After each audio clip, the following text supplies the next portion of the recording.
भारत में बढ़ते mob lynching के मामलों को ध्यान में रखते हुए नए कानूनों में इस पर सजा का प्रावधान किया गया है। भारतीय न्याय संहिता बीएनएस की धारा 103 के तहत जाति, नस्ल या समुदाय के आधार पर की गई हत्या को एक अलग अपराध के रूप में मान्यता दी गई है। भारत में 3 नए अपराध कानून आज 1 जुलाई से लागू हो गए हैं।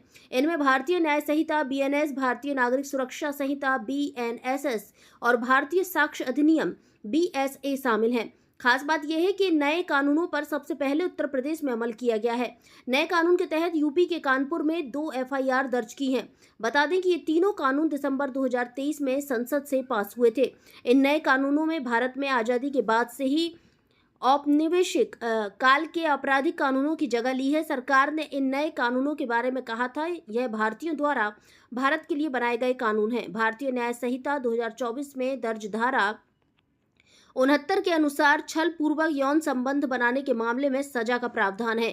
इसमें कहा गया है कि कोई व्यक्ति छल पूर्वक साधन या किसी महिला से शादी करने का वादा कर जिसे पूरा करने का कोई इरादा नहीं है, उससे शारीरिक संबंध बनाता है, उसे 10 साल तक की कैद और जुर्माने से दंडित किया जा सकता है।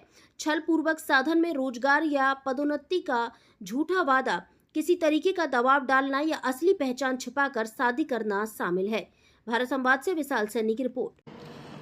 आप अवगत हैं कि आज 1 जुलाई 2024 से भारतीय न्याय संहिता के प्रावधान लागू हो रहे हैं।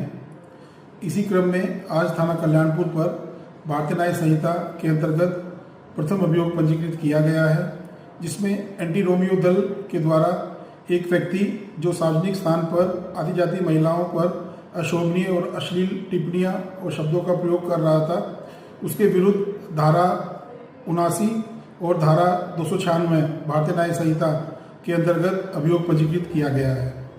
अभियुक्त राजकुमार को पुलिस के द्वारा गिरफ्तार कर उसके विरुद्ध अग्रिम विधिक कार्रवाई की जा रही है।